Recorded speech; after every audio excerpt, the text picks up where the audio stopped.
Hello, friends. We are in a troubling time when it comes to misinformation.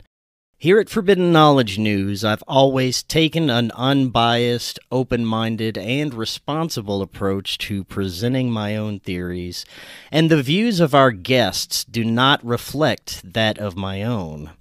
This show is for entertainment purposes only, and any information presented during this show is a live-action role-play scenario. Conspiracies are definitely fun to discuss in a responsible way. All that being said, enjoy this episode.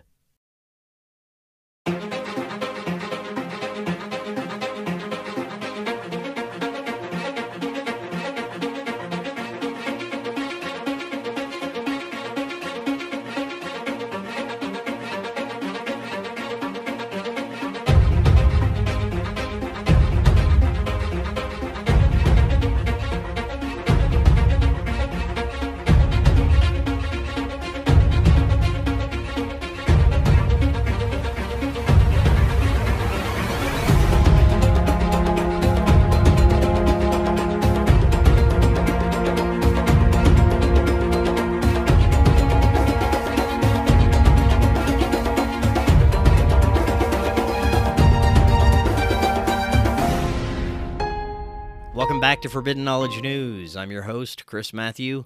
Today my guest is Brandon Barnett. First, check out Brainsupreme. Brainsupreme does contain the highest quality ingredients, so you can start your microdosing journey guaranteed. Go to brainsupreme.co/discount/FKN15 and you'll get 15% off your entire order. We also have that link for you right in the description. Also, watch the Forbidden documentary, Occult Louisiana, available on Tubi and multiple streaming platforms. A great way to help us finish producing our upcoming film. Also, get a Rokfin premium membership, rokfin.com/FKN+. And always be sure to download our podcast episodes directly through Spreaker. We're booking guests for December and January. If you have suggestions or you'd like to be a guest, email me, forbiddenknowledgenews@gmail.com. Today I want to welcome Brandon Barnett. He's an artist with a career spanning over 25 years. He recently launched a marketing firm, and he is currently creating amazing works of art that can be seen at Soldier Media on Instagram, Twitter, and TikTok. As a child, he was part of the Gate and Pace gifted programs. Today he is here to share his experiences that he was subjected to through hidden special access recruitment operations.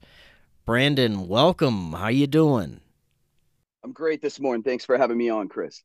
Thanks so much for coming on. I really appreciate it. You've got some very interesting testimony to share with us today.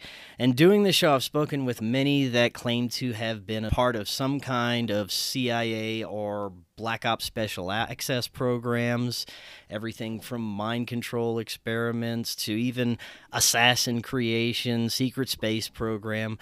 I've never spoken with anyone who's been a part of these gifted programs that can actually recall some of the traumatic events that they have been through. So I'm very much looking forward to hearing your story and sharing this. This is a very important topic, especially if these kinds of things are still occurring.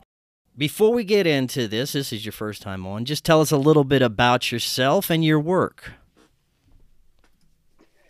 Yeah, so I've been a professional artist for 27 years. I got an early start right out of high school. I pitched a product, and the company in the pitch meeting said, "Do you just want a job here?" So I've been in product development for a little over 25 years. It's been a passion of mine. I went to art school for it. I had a marketing firm for 10 years recently. I just closed a couple of years ago.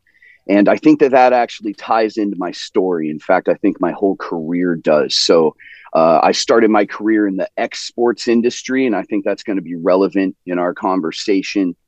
And I would like to preface by saying that what's going on here is something that's new to me. So I am not somebody that made a claim that I was part of the GATE programs. I do have receipts for you, by the way, so we'll see some things in writing.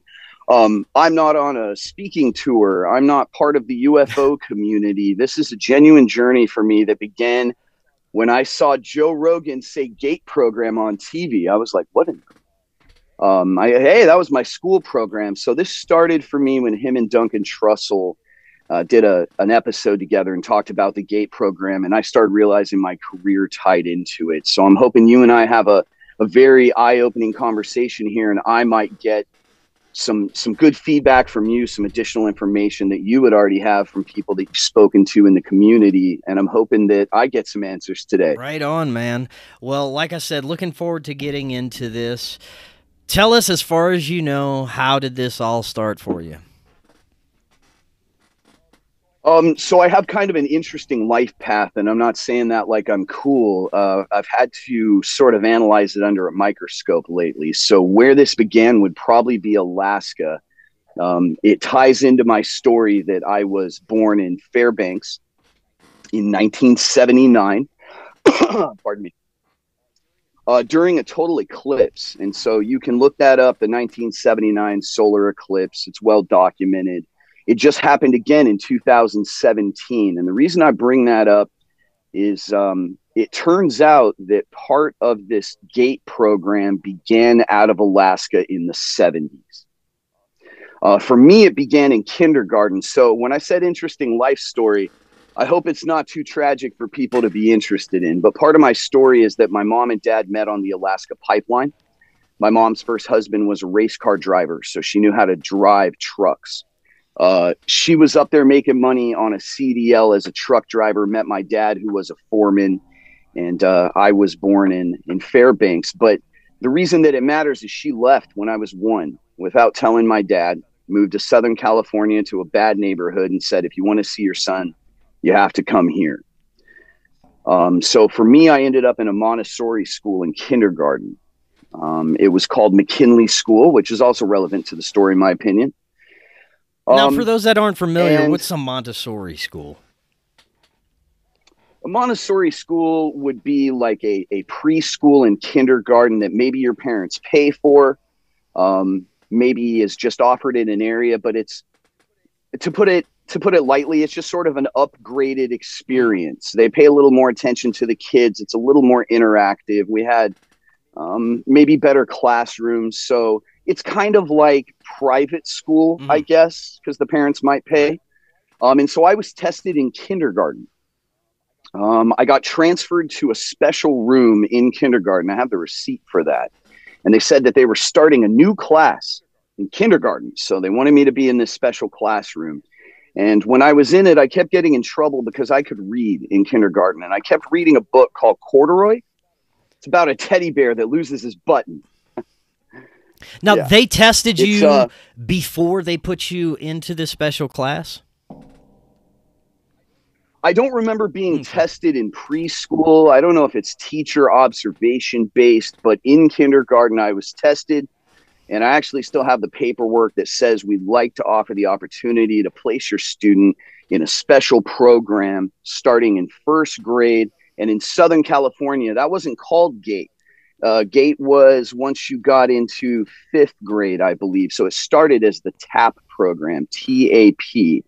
And it's interesting because if you try to look that up now, that's the same acronym for school financing. So the program's kind of buried, but I have all my paperwork, believe it or not, from when I was in school. So it started as TAP. I was in TAP 1st, 2nd, 3rd, 4th grade at a school called Longfellow. 5th grade, still at Longfellow, it began as GATE program. And then I went to Hughes Middle School, which is in Long Beach, also connected to Longfellow Elementary. We had an advanced program there. It was GATE. And then when we went on to high school, I went to Long Beach Poly, and I did 2 more years in what would be this GATE program through my sophomore year. And then because of the program, because of how we accrued credits, we were allowed to start taking AP courses for college our junior and definitely senior year. So it started for me literally in kindergarten. My first year in the program was 1st grade, and I was in it for 10 consecutive. Now, on the surface, these programs are just supposed to be for children with advanced learning abilities, cognitive abilities, and it's supposed to give them a leg up in certain opportunities on the surface, right? Yeah, I mean, so GATE stands for Gifted and Talented Education. And yeah, we had Bunsen burners when other kids weren't allowed to have that stuff. We had special classrooms. I would say the most prevalent place to see that functionally was in high school. I'm at Long Beach Poly, which is in a pretty bad neighborhood, has 4,000 students. I remember that there were only 225 of us in this program. We had our own buildings, so we weren't general pop, if you will. Did you always think that there was something strange about the program, or did you not really have any memories until later? How did you start, besides seeing Joe Rogan mention this, what really started to make you question things? Okay.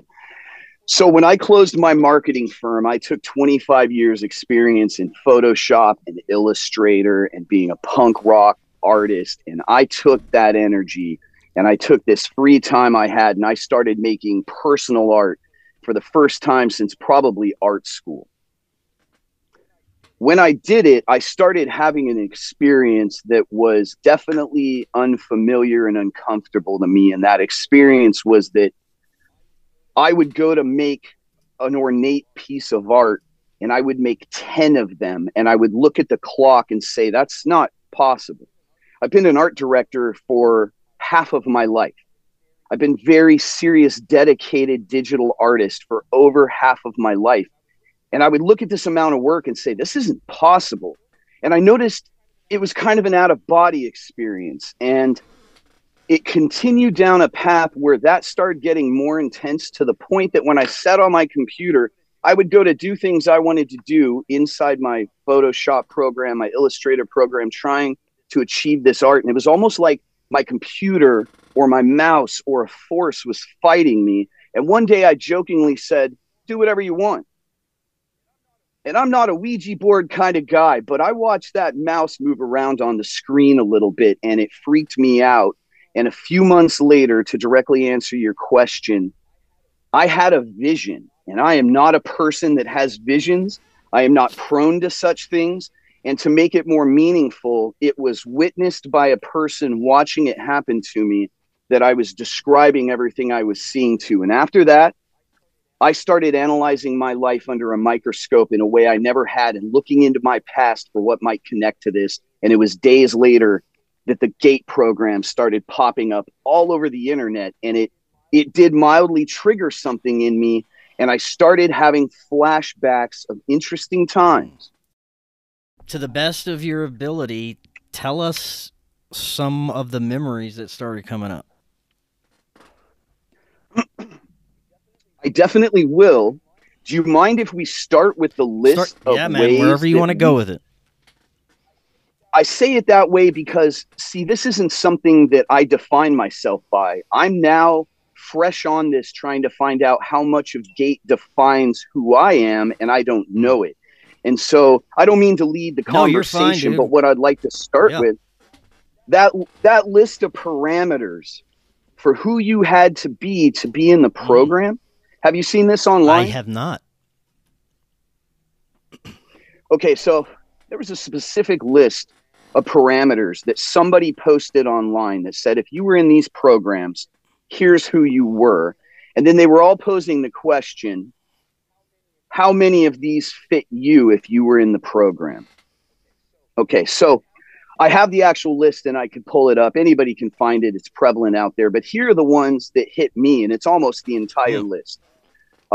Birth complication, traumatic childhood physical abuse, 98th percentile in test scores. I actually have the receipts.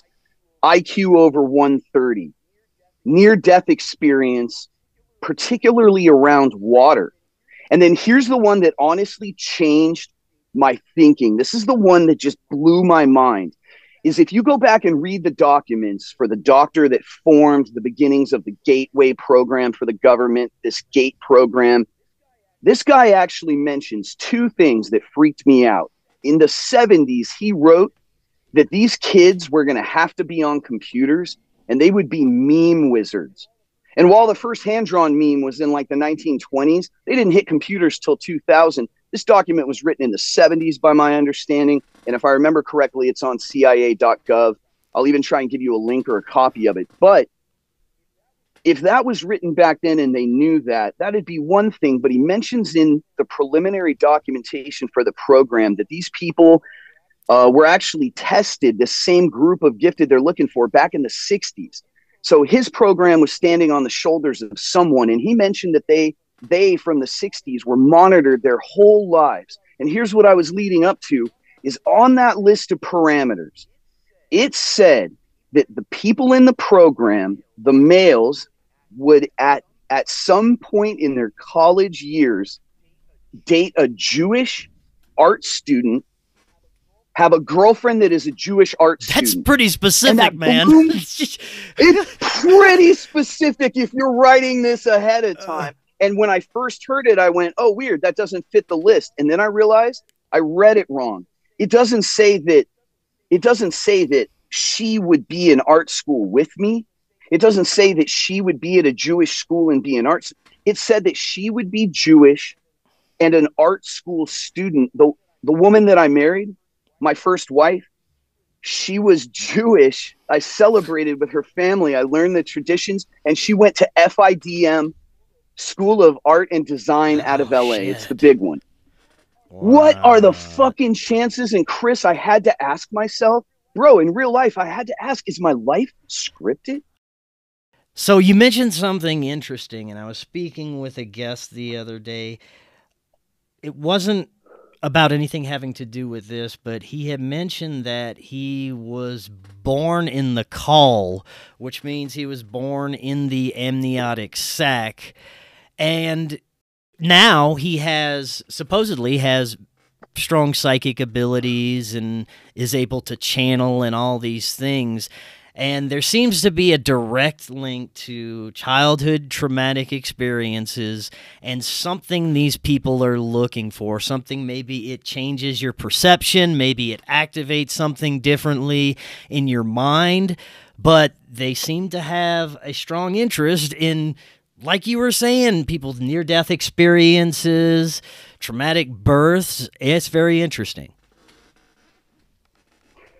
Well, so I didn't mean to deflect your question. Let me come back to it. You asked me what I was remembering, and I had to preface with what I did because that was the start of the journey of what I was remembering. I want to clarify for the audience that the GATE program hasn't been a big deal to me this whole time. I thought it was weird. I've got some weird receipts I keep talking about. I can't wait to do show and tell with you.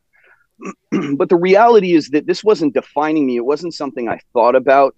And then all of a sudden, I started remembering things with great clarity that caused me to question. So let me go in order. Traumatic birth.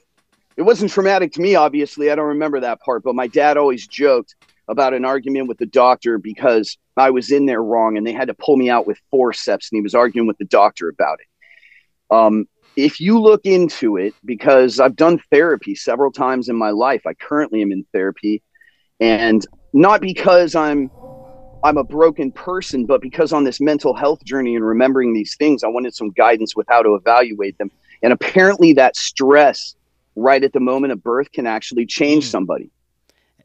So when I was in third grade, I was already in these advanced classes, and there was a group of cool kids, and I was friends with them at school. But outside of school, I lived in a really poor neighborhood of Long Beach. The moms didn't like coming there. They didn't get along with my parents. So it was awkward for me. But I got to go to the beach with these guys. They were very cool to me. We listened to some Weird Al Yankovic because it was third grade and we're having a great day. But then I wasn't given fins or a leash or a boogie board. I was given a half a broken bodyboard with no exterior. So we're talking a piece of bodyboard shaped foam. I got caught in a riptide and sucked so far away. I didn't know which direction to walk back. I was panicked. I was a little kid. I had no wherewithal. I'm just panicked all the way through the experience. And then I get yelled at by a mom who was like, "Where did you go?" It was traumatic to me at the time. here's where it's interesting, because I'm not a person that just wants to air out my traumas online. That's not part of my journey, but it said in that documentation who they were looking for, what they wanted to find in these people, and I'll share that in a moment, but it specifically said that it became more prevalent through trauma, because when the children were abused, when they were panicked, when they were cornered, and I've read this document several times, it says if they have the ability to do something, it will often manifest out of necessity. I didn't have anything like that happen to me when I was a little kid. But what I did have is somebody break into my parents' room at my first house when I was 5 years old. I witnessed the entire thing. This person made eye contact with me. The crazy part is they only went in my bedroom. Then they went back out the window that they came in, and they didn't steal anything. Police came. There was a report. I mean, this was a real life incident, not a dream. My family talked about it. Yeah. That continued throughout my life. Wow. And when I started remembering things, I realized there was a second time and then a third that maybe this same looking gentleman broke into where I was living. And these are 3 separate domiciles. No shit. So I had never connected these things in my head, because let's be honest, life is fast paced.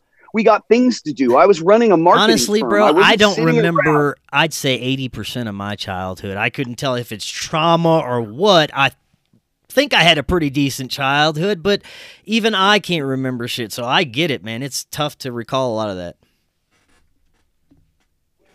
Well, so I have this really meaningful career. I've been very successful at it. And then in looking at this whole situation, I have to look at, well, where did my group of friends go? Where did my stand by me pals go after high school, right? We all got off the school bus together. We spent our whole childhoods together. We grew up on the block together. But as adults, you fall out of touch. I'm 45. Things happen. I was an asshole in my 20s. People don't talk, life. So I look at where did these people go as I start digging into this. And I was a skateboard rat. I was a surfer. I got off the school bus with 5 guys, and everybody but me went high-end military. Is there anyone in your family or even distant family members that may be higher level military or involved with the military in some way? My sister's first husband, who I don't remember, he was one of those guys with a lot of colorful Boy Scout patches on his jacket, I don't know exactly what he did. That would be one of my only connections to it. Right on. But here's where it gets interesting. So I get off a bus in skate clothes with a ratty backpack listening to 9 Inch Nails like everybody else that's 16. But let me describe to you that the guys I hung out with built RC cars with me, skateboarded with me. We rode bikes together. We shot fireworks at each other and swam in a pool. We surfed together. These were normal people. One of them is currently working at West Point after having attended West Point. One of them hosted the UFC with Joe Rogan and traveled the world learning every martial arts style. One of them had a 155 IQ. One of these guys is currently in Czech Republic doing something I can't know about. One of the guys that I grew up with from my block, he had a job right out of high school making 60 grand a year when minimum wage was like $5.75 or $7, and he couldn't talk about it. He had clearance. What are the chances that I just go to high school and that's the 5 guys I hang out with? Because it doesn't stop there. I had a roommate that was one of those guys got off the bus with me. He ended up being a door-kicking operator. And then because you brought up the military connection, I'll keep going, because once I had to look backwards in my life, here's what I realized. The only girl I dated in college, her dad was so high up in the military, he had a sword hanging over his fireplace with a display of his awards. He was some kind of general. We dated. That was the only girl I dated in college. When I turned 40 and decided that pharmaceuticals were poisoning everybody was the first time I started smoking pot. It turned out the first guy I was buying weed from was a door-kicking operator. The girl that I've been dating for 5 years, both her parents were in the CIA and they just moved here. And the guy that got me into church, who who was my AA sponsor and mentor, was also an operator. I had to ask a counselor, what percentage of the military goes to West Point, teaches at West Point, actually kicks doors? She said maybe 20. And I said, out of my limited world, since I'm an introvert, what are the chances that many military and CIA are around me? And she goes, well, mathematically, like 0. Yeah. Wow, man. So I'm not saying that any of those people are spooky. I'm not saying any of those people were in on some inside joke. But I think when we finish talking, you'll see why I, at least as a reasoning adult, had to question it a little bit. Yeah.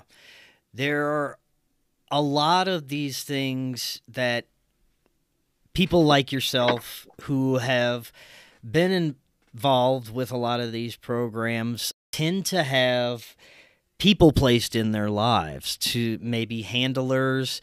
Maybe these people aren't even aware of what they're doing, but for some reason or another, they become close in your lives and it in some ways have an effect on you. And it's very synchronistic and very strange at times to see that. Going back to the actual programs, were you able to recall memories from anything that was occurring there? Yeah, absolutely. One of the things that I saw in the videos I watched about the GATE program that I considered minor at the time, but I'm reconsidering, is that there were at least a couple of times in the program that we were given a big cup of pink fluoride. And the reason I find that interesting is that we now know through people like Grant Hancock and science that if you consume the right type of fluoride, it calcifies the pineal gland. And the pineal gland has to do with the way we connect out of body, astral projection. It's been looked at in scientific studies. And of course, going back to the Egyptians, they believe that that was probably the Eye of Horus, and it contains DMT and has to do with our innate functionality with astral projection. I'll give you some more memories, but let me just preface all of these because I think it ties into the memories and the military connection. That in the documentation I've read, it said that what they were looking for was kids that had the innate ability to astral project, because the technology that they had encountered didn't have controls and buttons and dials like F-16s. And it had to be operated telepathically, if you will, like through an astral projection. And military guys weren't trained for that. So they took F-16 and F-35 pilots, whatever the case was then. And when they put these guys in there, this is their documents, not my opinion. I'm not Alex Jones, even though I love the guy. Right. They were looking for people whose minds could interact with it and not have the outcome the pilots had. They were rigid thinking, robotic people flying these jets, and it caused them mental distress to a level they couldn't handle piloting this maybe otherworldly, maybe UFO, maybe advanced technology. And it sounds to me like it's either recovered technology or technology we bartered for, because why would we build something that we couldn't pilot? Yeah. So they were looking for people that had these abilities. Why give those people fluoride? Well, maybe it ties into another memory. Maybe they had already identified who could potentially pilot these things, who potentially had telekinetic abilities. And maybe they wanted everybody else to not be competition, not be a problem, and not figure it out later. If we know fluoride is so bad that right now today they're making it illegal in water supplies. The first time it was used in water supplies was in Nazi camps. We know it pacifies people. Why give it to the bright kids you're testing? Well, one of the memories, and I even saw pictures of it online, is they used to make us listen in sound labs, off-site, maybe even off-campus sound labs. And it was audio testing. It was specific tapes. It had specific images on the cases to these big 8-track tapes. They had us listen for tones, and people that weren't our teachers would have us identify what tones we could hear. And then they played these repetitious things to us. And to this day, I hear one of those tones. I heard it yesterday. I've heard it my whole life. Did they tell you that it was fluoride that they were giving you? Yeah. Yeah, it was under the guise, or it could have literally just been, let's educate you on how to take care of your teeth. Somebody came in and gave out samples. You got a free toothbrush that was a dinosaur. But they started doing this in my kindergarten class. We did it in first grade, second grade, third grade, I believe even fourth. How many years does it take to learn to brush your teeth? I don't know, but we had to take this pink drink. And if you look at what people have posted online, the folks claiming to remember things from Gate, they keep talking about pink drink, and I remember it. Could it be possible that it may have been some other substance, maybe an entheogen, or maybe some of it was fluoride, some of it a placebo, just to see the effects that it may be? I don't know.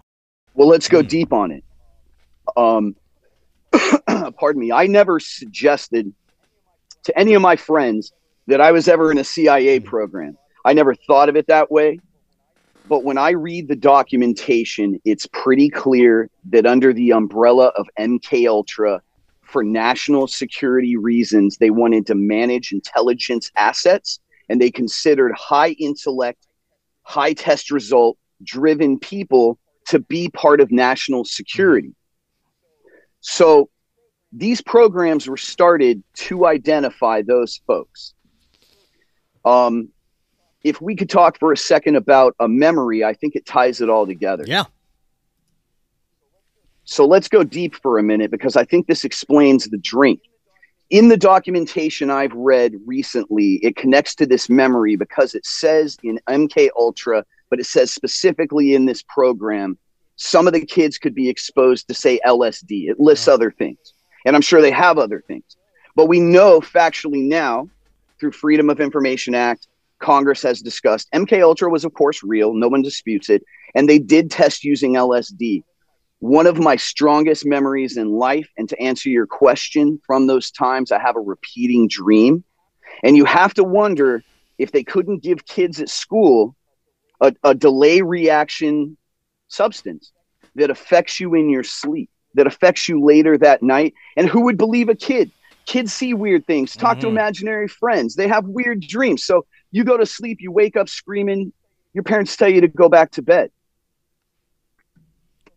So the actual memory that I have is the only repeating dream that I've ever had in my life. And I'm literally starting to question whether it was a dream. So that first house where someone broke in, I'm laying in my bed, it's first grade. All of a sudden, I'm called outside. I go out my front door, I turn left, and I look over my neighbor's house. And the first thing I notice is it's completely hush. There's no people, there's no wind, nothing's moving, there's not a cat walking by. It's still. And there's like an artificial light source above me. And then I look across my neighbor's roof, and I see what I could only call a UFO. A pretty clear, classic kind of UFO, a big one. The next thing I know, I'm on it. Now, I'm not a person that goes around claiming to be abducted. This is something I've been reanalyzing now, but this is the only repeating dream I've ever had in my life, and I had it a lot of times. And it was something I told my girlfriend about. I just didn't think about it in this paradigm. But so now I'm on this ship, and I'm in a big room, and there are 3 frogs wearing what I would call robes. And they hand me about a foot-tall brass ring with 3 cubes on it. Did you just say frogs in robes? Now, this is crazy, dude. I don't know if you've ever heard my story about my first contact experience through meditation. No, sir. Sure. Can I hear it? Well, it was the first time that I had ever experienced anything that you might consider paranormal at all. Meditative experience. It's a long story, so I'll make it short. I made contact. Something started speaking through my mind, and I now have an understanding that it's possibly my higher self that was speaking to me. But what happened was, this experience led to this career, actually. It really changed my whole life. It was a couple-hour conversation with this thing, and it really was trying to get the message out that I needed to heal childhood trauma, quit my job that was toxic, and start this career. And it was very strange that this voice would have so much interest, but I have a better understanding of now what it is I believe. But the next day, or it was 2 days later, I wanted to have this experience again because I didn't really totally believe it. I thought maybe, what, an acid flashback? I'm going crazy. I don't know. So I went and I tried the meditation again. This time, something intuitively told me to get in the water. I do. And this experience was so much more powerful. During the conversation with this voice, something kind of took over my perception, and when I opened my eyes, I could still see my bathroom, everything, but when I closed my eyes, I was on a craft. And then these beings started to appear, and they were all wearing robes. They were kind of translucent. They looked, you could almost see through these beings, and there were about 2 or 3 of them that were frogs in fucking robes, dude. And they spoke to me and had a conversation, but when you said that, I was like, what? That's the only other time I've heard someone say they met a frog entity in a robe. So that's pretty crazy, man. That is wild. Yeah. See, this is why I'm doing this. This wasn't about me. I'm not chasing any kind of clout online. I have become a genuine seeker in my life, but when this occurred, I hit the turbo button. I'm looking hard. So thank you for sharing that, man. Brother. Really. Yeah, for sure. So continue. What were the frogs communicating, or what happened with this experience? Yeah, so they don't speak in words. I hear that's how it was, in man. my mind. Instant, like almost seamless communication. Before you could finish, the answer would come in. Just another track in the audio in your mind, and you're almost remembering it because it was just said, and you're so startled it was said in your mind. You're almost remembering what they said, not hearing it. The hairs on the back of your neck, if they can occur in this situation, are standing up. And so these things don't hand me anything. I'm just suddenly holding a foot-tall brass ring with 3 cubes on it, and I've looked my whole life at what these symbols all over these cubes, they were covered in symbols. What are these? I've looked my whole life because it was such a stark dream. It was so vivid to me. I could see it covered in symbols. And at one point in my life, I saw the movie Super 8 by Spielberg, and I nudged my girlfriend at the time and said, oh, that's like those cubes from my dream. You know, they had a train car full of alien cubes. I went, yeah, that's like the ones from my dream. So these frogs in robes make this ring appear in my hand, and it has 3 of these cubes on it. And they say in my mind, don't touch them or you'll be like them. And what they were saying, and I can only tell you I got this without hearing anything, was move the cubes, make them move on the ring. But like, you can't use your hands. They're saying don't touch them to move them or you'll be like them. And I have no idea who them is, but I panic and I turn my hand, and one of the cubes just wobbles, swings, and bumps my hand. The next thing, I'm off that ship. I'm in a lawn chair I don't own in my front yard. And where that cube bumped me, my arm is increasingly turning green, like Neo in the Matrix, but instead of silver, it's turning green and running up my arm. And then I wake up in my bed. Wow. Now, I had that dream 50 times. Was there anything specifically that you could point out that's different about this dream than other dreams? Many people who have these experiences will say that it wasn't necessarily dream-like. There was some other sense of reality to it. I have looked heavily into the Gateway program, and for clarification's sake, that's through the Monroe Institute. That fueled the CIA Gateway program. We can talk about that in a moment if you want, but this is stuff people can look up so they don't have to believe me. And I like being in that position when we're trying to divulge truth, right? And so the Gateway process had to do with astral projection. And I now believe that what was being done was, I wasn't abducted. I was never on a spaceship. This was a construct. This was an injected construct. I think that I was forced to astral project, and that is the location I was taken to. But I wasn't taken anywhere. My physical body never went anywhere, but I no longer believe that was a dream. I believe I was tested repeatedly. And it kind of freaks me out to say that because I didn't grow up on tarot cards. This is kind of crawling up the back of my neck as I learn it. You know, those hairs are standing up. But I do believe that now. As a reasoning adult, I believe that I was forced to astral project and I was tested repeatedly for telekinesis. And that theory would sound insane until you read the actual documentation by the doctor that began the program that said they needed to pilot technology that had to be interacted with on an out-of-body level. Now, this is going to bring us deep, deep into the woo-woo waters here. I've had quite a few guests that have claimed to have been part of this secret space program, basically. And what these people claim that they are being taken off planet physically, and they're having these battles with aliens. They're doing all of these operations for whatever black project, special access program that they're working for. It is speculated, and I've had plenty of people recently that have come on and talked about the possibility of just what you said. There could be either running simulations on these people through altered states, different types of entheogens or technology, or they could be forcing an out-of-body experience, astral projection, and what they're experiencing is different layers of reality where life forms and intelligences can actually interact with them.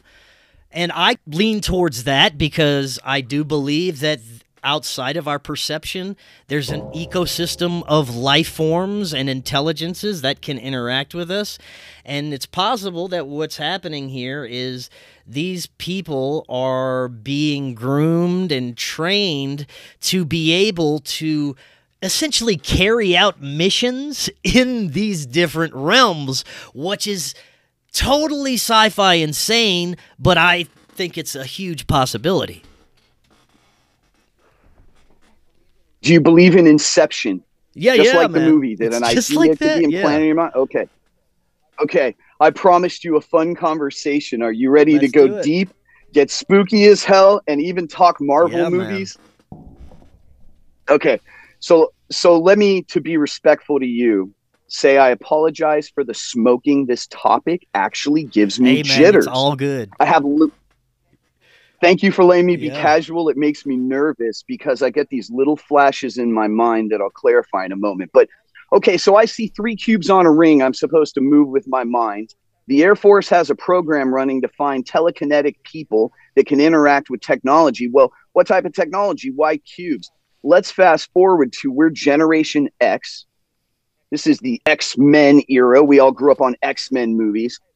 I have an X tattooed on my arm very clearly. That's in my family heraldry, and that's going to become relevant in a moment. And so I start watching Marvel movies, and they have tesseracts, and they're these little glowing cubes. And then it turns out there's more of them. And what are they doing with them? They're opening gateways.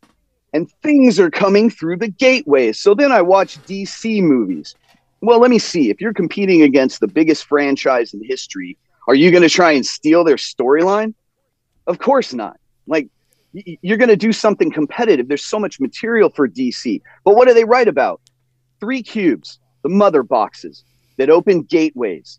And so now we've got the gateway process, which ended up being the CIA program for 20 years. The movie Men as Stare at Goats is based on it. It's all factual. The guys are still alive. They've all come forward and spoken. NDAs ran out. So this is clearly happening. Now you've got gateways opening up. We have art pieces popping up on Earth that are gateways. I was in the GATE program. It all starts to tie together. And I used to think it was what we all see on TikTok, that the world's run by Satanists and they think they have to divulge their plans ahead of time. So if you do nothing to stop it, you deserve what you get. I don't really believe that. I think that there's a good guy team, and they're using mass media to try and divulge truth and warn people. This is something that I love discussing and considering. The possibility that there is some other force at play that is essentially leading humanity in a certain direction through symbolism, certain types of media, and even certain people who are in positions of power that are playing certain roles. And I even go as far as to think maybe these people aren't even aware that they're playing a certain role, but the way things occur, there's a greater force that is pulling strings that may be causing us to become aware and move in a certain direction. Yeah, I think if we know anything from a metaphysical level to a raw science level, facts that no one argues about in the mainstream, everything has two polarities, always. Everything around us is magnetism. Everything we are, every piece of matter is a vibrating frequency with an electromagnetic field. The earth is a toroidal field, has one around it. Our atmosphere, if you believe in it, is a toroidal field. So if everything has two poles, isn't there always the light and dark struggle? I would think that there's always two competing teams, even if it's just mafias. There's always somebody that's got it and somebody else that makes room to take some, and they tend to compete over time.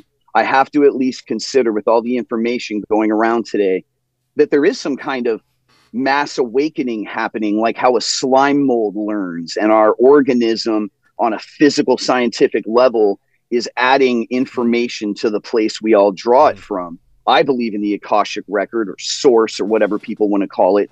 And there certainly seems to be a suppression of information all over our physical earth. Why would you ever want to suppress your populace? Why don't you want the most functional, adept, bright, healthy people possible? Well, you don't want slaves like that. And so if we go back to base philosophy, I think the oldest philosophers have always argued to themselves and amongst each other, is this existence a school or a prison? So now I have to consider, even based in root philosophy, the basics, are we really here as this beautiful, unique being? Or does everything on this planet harm us, including spiders and snakes and bears and our own sun, and we don't have any claws? Could this be more like a labor camp? And then I thought, well, that's silly because the world belongs to us. But then I was shown something very clearly after having heard it on a podcast. We just had Elon Musk fly planes and give cell phones to an uncontacted tribe. Yeah? Okay, so we think that this earth is our domicile, except out of the whole earth, only 30% of it is populatable land. Not all of that's actually inhabitable, so we live on a very small percentage of that. And then within that area, we live almost exclusively, half now, in these tight little pockets called major cities. And on that same limited plane, somehow you have a guy getting on a private jet to have a custom cooked meal by a chef, using invisible waves to contact people all over the planet, and then get off that jet to get in $1 million automobile. And across this tiny little region we populate is literally a guy in like a loincloth shooting arrows. And so I say that because could the other 70% of Earth that we have nothing to do with, essentially, our oceans, could they be populated by things? I don't see why not.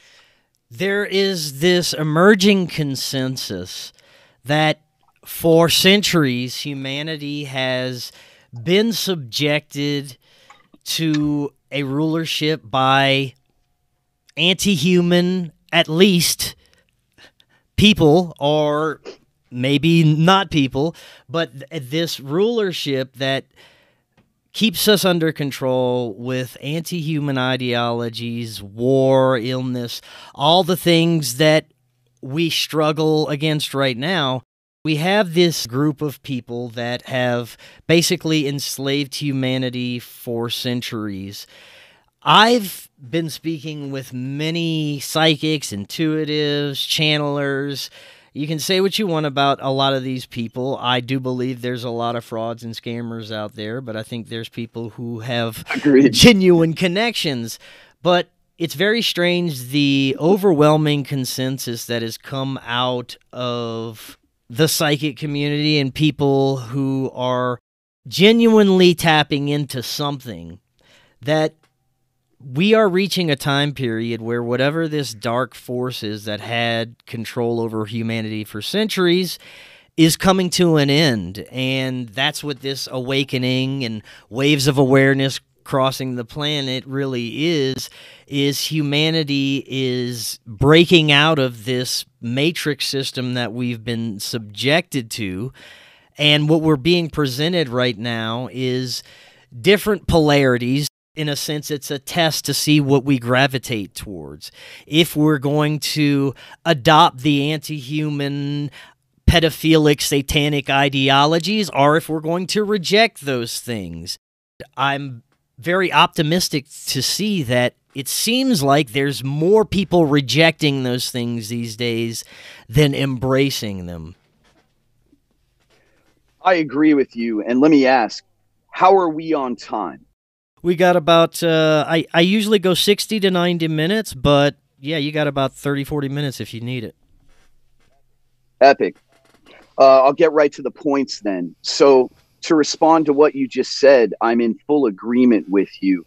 And I think that it's as simple as this. I've noticed lately the behavior of people. I think that lockdown showed us a lot of that. And I'm not about to make a political statement. I'm talking about people's attitudes. So let me give it to you like this. I'm 40 years old. I'm 60 pounds overweight. My body's falling apart. I'm having surgeries. And I figure out I have to do something to get back on track. I was always an athlete. I have to reclaim my health. They had given me so many diagnoses. I had been through 15 medications and it was destroying my body. So when I start looking at how the world works, everything here holds us down. And the only reason that it happens, the only reason the IRS puts its foot on our neck and pharmaceuticals can poison people their whole lives is because we allow it. Because 8 billion people don't say, hey, time out, we're all done with that. And so what I'm seeing through the use of technology is that we're all communicating with each other on a very different level. It's rapid fire. It's immediate information. It's 15-second clips straight to the facts. And through watching scientists run tests with slime mold, and from watching scientists run tests with rats separated by continents, we know scientifically that an organism has a mass consciousness, that when a rat learns to do something in a maze in America, that now the ones in England can do so. And when a slime mold learns something and you cut a piece of that slime mold out and drop it in an unrelated, separately grown slime mold, it now knows that trick. It knows that path. So where is the information stored? They say this is a simulation all the time. I believe in source. You could call it God if you want. But even for a simulation to run, there has to be a memory of it, and there has to be a hard drive, if you will. So I believe that as more people ask questions and have thoughts, we repeat that onto the Akashic record, onto the hard drive, and it adds up to a polarity in mass consciousness. And here's the simple example. When I turned 40 and I got back on self-improvement, doing push-ups, my nutrition, getting off the food supply, filtering my water, meditating, push-ups daily, yoga. This is my one bad vice, cigarettes. And I started that when World War III was declared. But my point is that when I started getting my energy up, maybe people picture Kundalini energy or chi, or the way that they show in meditation how you can actually move up in your chakras. It's this simple. When I was in a terrible mood and bad things were happening, I repelled people. No one wants to be around you like that. But man, when I was laughing and smiling and having a good time and asking people how their day was, they were magnetically drawn to you. And I think that we as a human do that overall. If you're walking around a little ball of everything's wrong, you're sort of repelling people energetically. It's a magnetism. I believe that what you stated is in this time, people are choosing a higher voltage, plus sign, positive polarity, and that's the shift. Yeah, I think our reality is formed by our perspective and our collective perspective. And I like what you said about the hard drive, and I do believe in source as well. And I would put it even this way, that there is a central intelligence, and we're all pieces of that central intelligence that observe and absorb information, but we also have a free will to choose what we're going to be interacting with, and that's how this central intelligence learns. And as we are presented these different polarities, we can decide what we want to align with. it seems like progressively we are choosing to align with the good, with the light. It may have taken some time, but I do see things overall getting better for humanity. I think it's a very important time that we're in overall as well. Now, I wanted to go back to your experiences for a minute, and you said that you had some career highs that may be tied into everything. Yeah, so this isn't bragging. I'm really grateful for my career.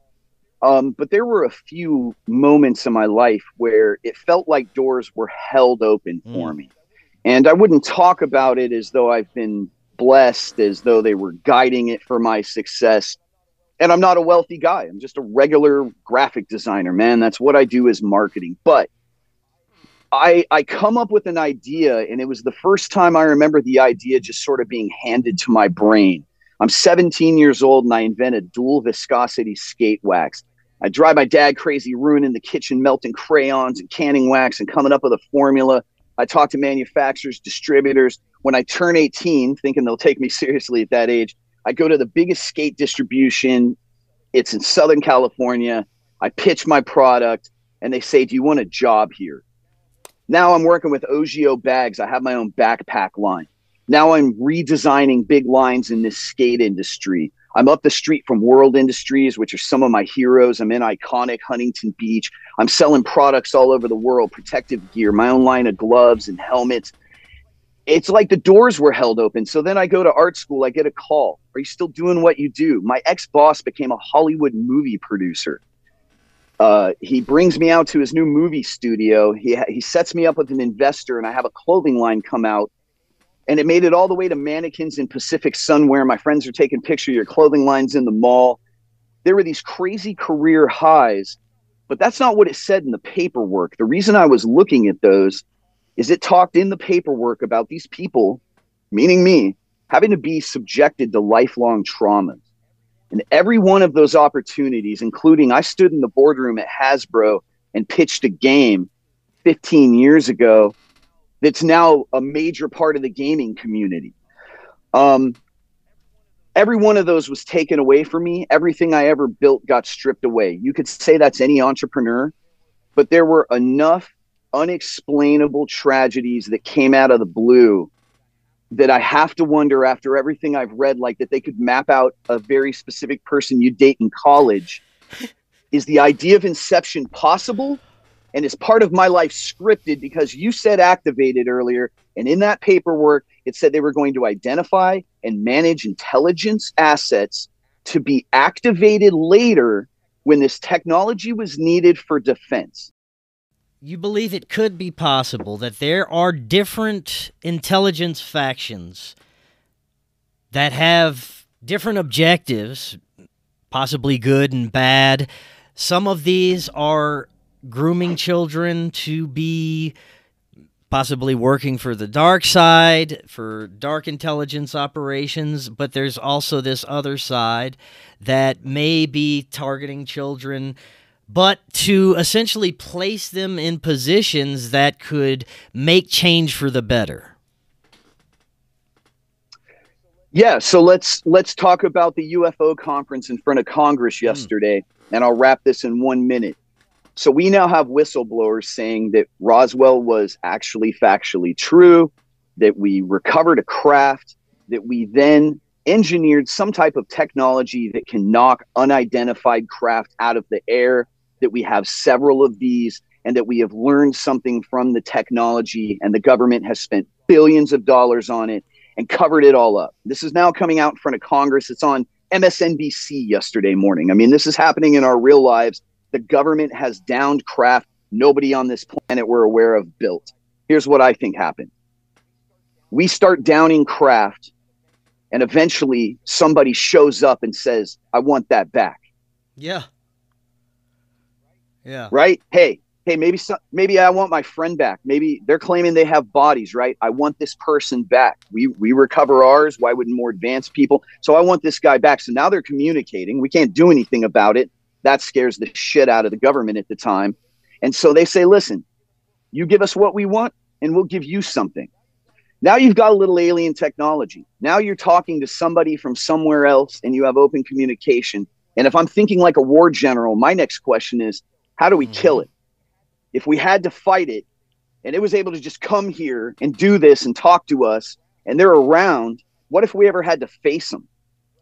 Well, I'm not sure that you would activate that right now, because then it's discoverable. Then it has a location. But if you know you needed to do it, maybe you could get people mentally trained, not physically, prepared for this, and they would be waiting for a cue to do something that needed done at the time.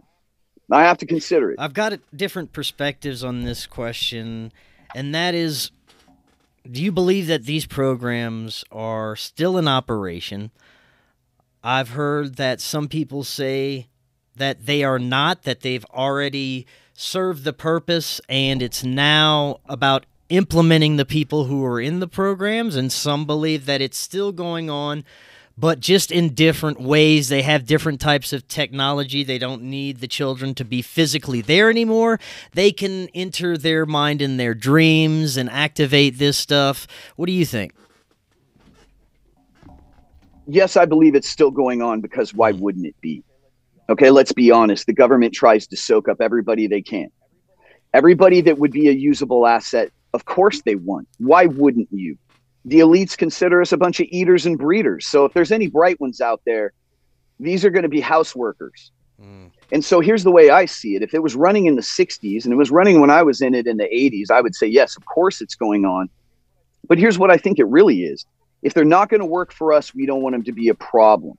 You want to identify everybody. And I personally think we're managed like stock, as vulgar as that is.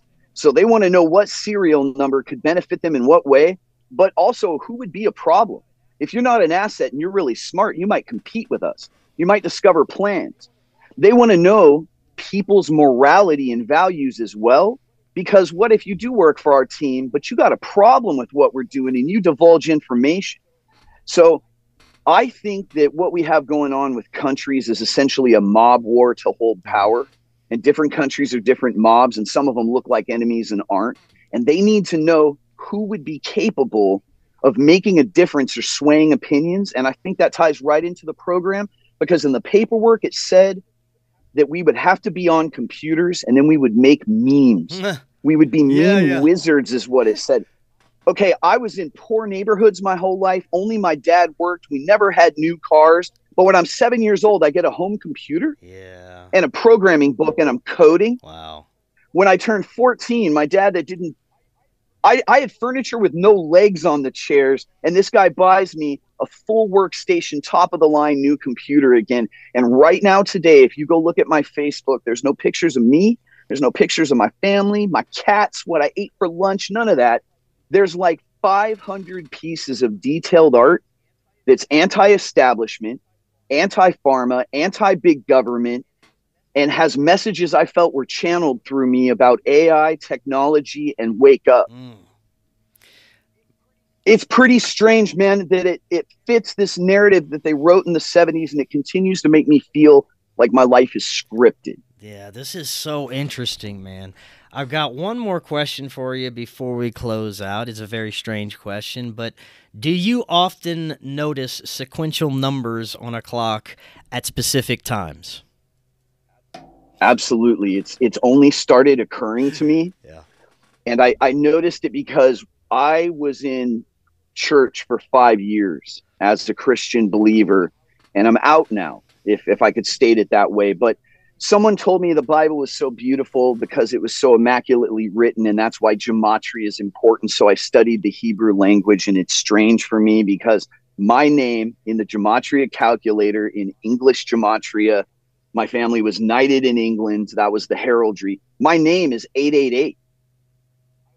I was born at 8 a.m. during an eclipse. There's 3 8s following me around everywhere in my life, and all of a sudden I noticed every 333, every 444, right on my clock all the time, as though what I'm doing at that moment is at the correct marker on a path. Yes, go this way. Yes, 100%, man. I get the same thing with ones and twos. It's very interesting. All right. So if you have eyes to see, there seems to be this mystical connection to everything and everyone, that maybe this existence is more scripted in a way than we would actually like to believe. I believe we do have free will, but like I was saying earlier, I think there is a greater force that can tap in to certain people at certain times and possibly sway a decision or change the overall direction of that person's life, maybe for the better, maybe for a greater good, who knows? But this is definitely fascinating, man. Yeah, it's running deep in my life right now, and I know you want to wrap up, so maybe I could rapid fire Go just for a couple it, of man. show and tells you're good. that You got time. I think really, I'll keep this quick, but first of all, I actually somehow came into having all my report cards, and I imagine you guys can't really read this too well, but if anybody was to look at that, it says gate program. Yeah. And I only say that because I imagine that people are clout chasing online or something, but here is from McKinley School when they said I was going to change classrooms and that I was going to be in this special tested program. And here's where it gets weird. They just kept testing us for everything. Bro, I always got D's in math. I was 98th percentile in most things. It wasn't math. They put me on the math team, chess club. They had us after school program fitness. They made us presidential award, all the fitness. And what's really strange is that now today, if you went and looked at my artwork, you might call them political cartoons. And what's really weird is the first time I remember being in the school paper in second grade, I drew a political cartoon about the president. So it's very strange that everything I put up now is anti-war.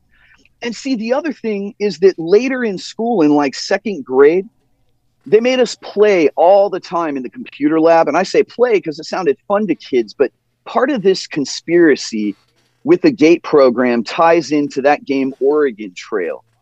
And my school taught a lot of Oregon Trail to our classes. Think about it. You died of dysentery, first grader. What this is, it's resource management. And it's bravery testing in a time of limited resources, right? And so they had us write a bound book journal in like first grade about how we would survive on the Oregon Trail. No shit. And then it's weird because I get a tattoo years later, and I'm not big on words. My tattoo artist fills a space by putting survivor on my arm.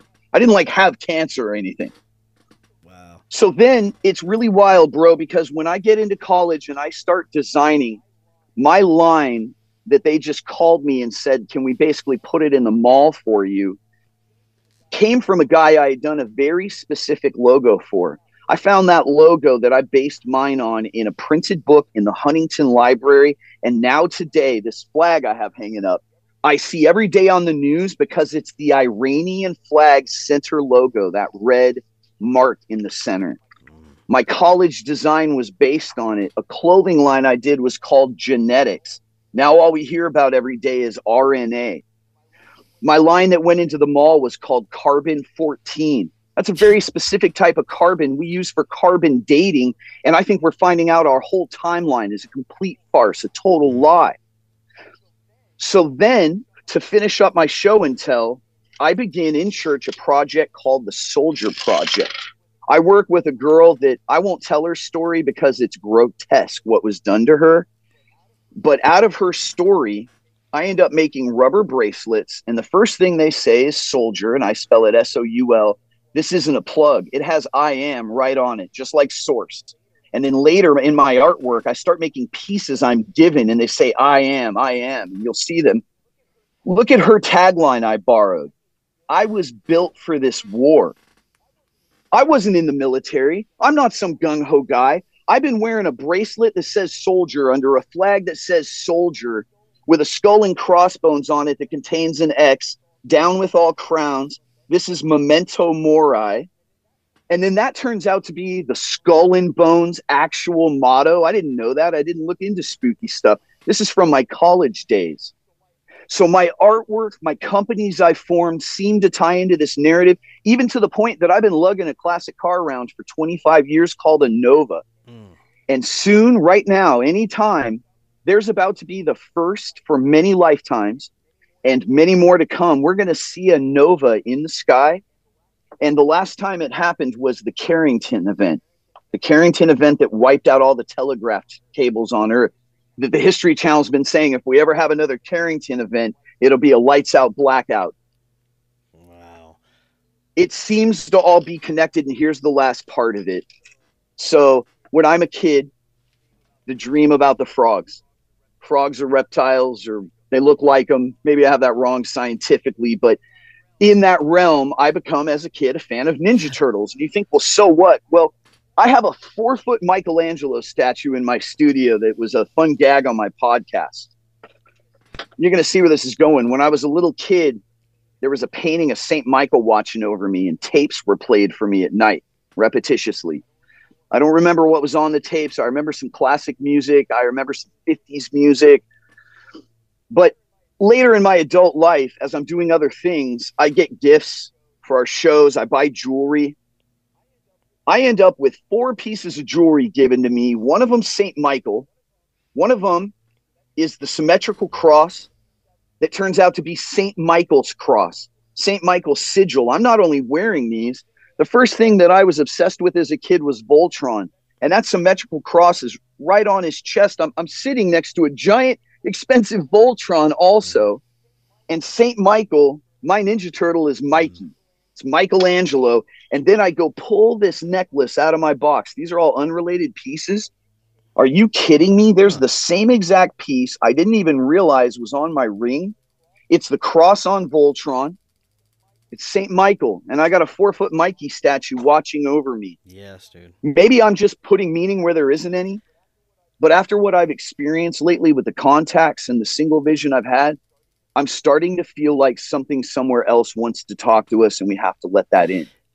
Dude, you know, I have to consider everything because our reality is obviously so much more than we could ever imagine, and I think that's starting to present itself to us. As we become aware, our perceptions are opening a little, and there are some folks like yourself who are starting to have memories that connect a lot of strange childhood events to a bigger picture of what's unfolding right now. So this is fascinating.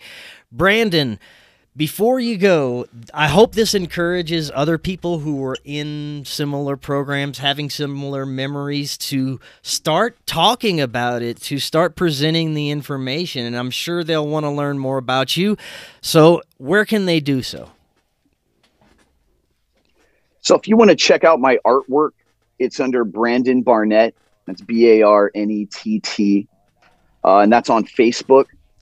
My hashtag is human rights artist. Hashtag human rights artist. Links to all my artwork. Since we're wrapping up, I won't go into anything, but I will tell you there's some music in there. I've never participated in music in my life, and if you believe in this experience of being handed something, I wrote a 60-poem album with music on my lunch breaks and put it out on SoundCloud.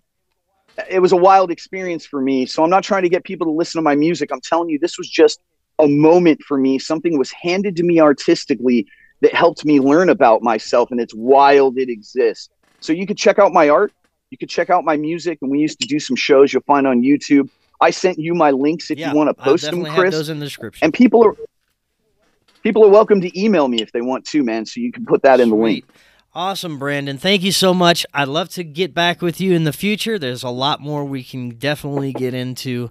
And until next time, everyone, have an excellent evening. We'll talk again tomorrow. See y'all then.